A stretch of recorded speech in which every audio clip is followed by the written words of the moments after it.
models are wrong, but some are useful. This is a mathematical model using actual data. It does not mean that it is entirely correct, but it may be useful.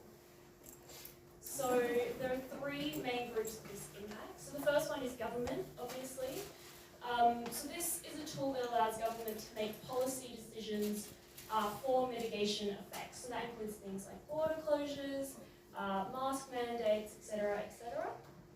The next is the community.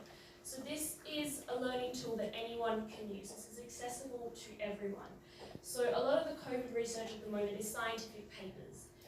And I'm a uni student and I read them and I don't understand. Just straight up, I don't understand. It's not my domain. So this is a tool so that anybody can access it. And then the last one is the well-being of everyone.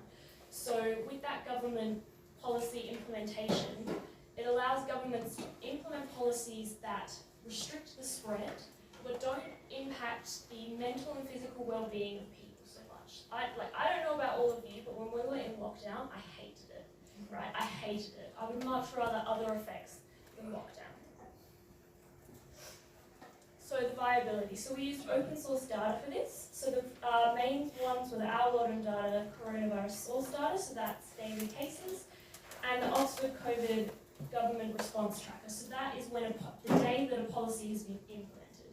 And we combine the two to make a model.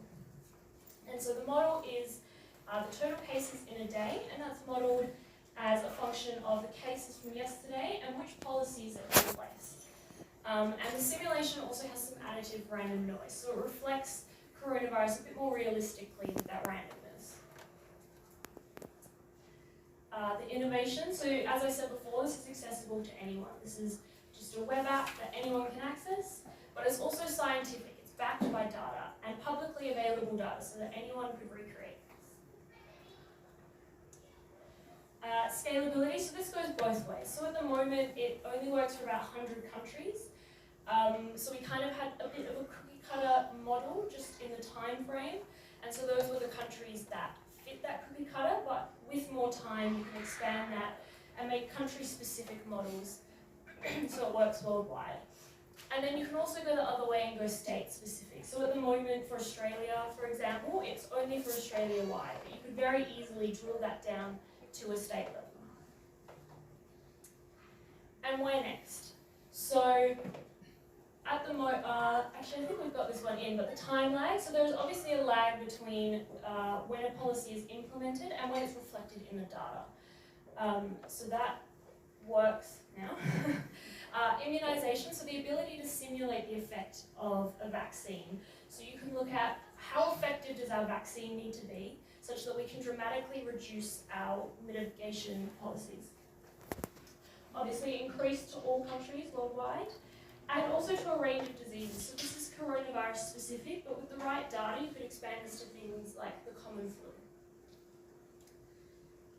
And so this is what it looks like. I'm going to flip over now to the actual app. Here we go.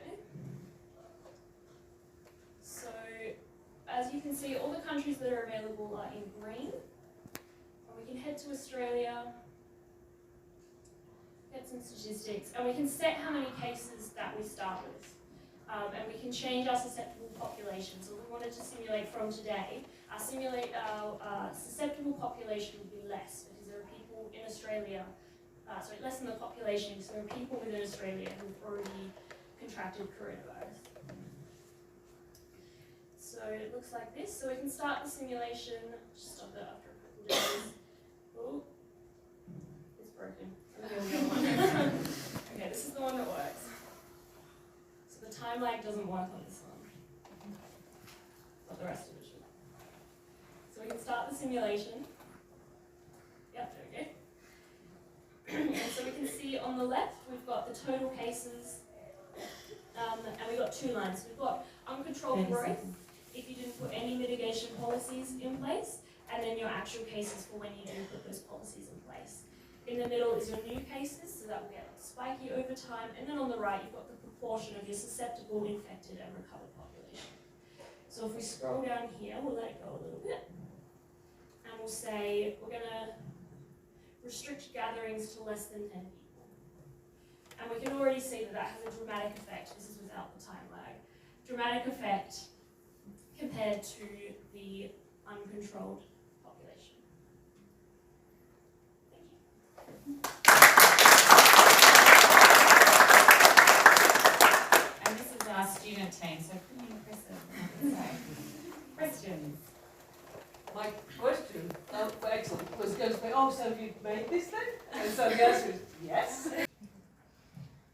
Good on you. I think you should be talking to Dr. Norman Swan from CoronaCast immediately, or he should be contacting you.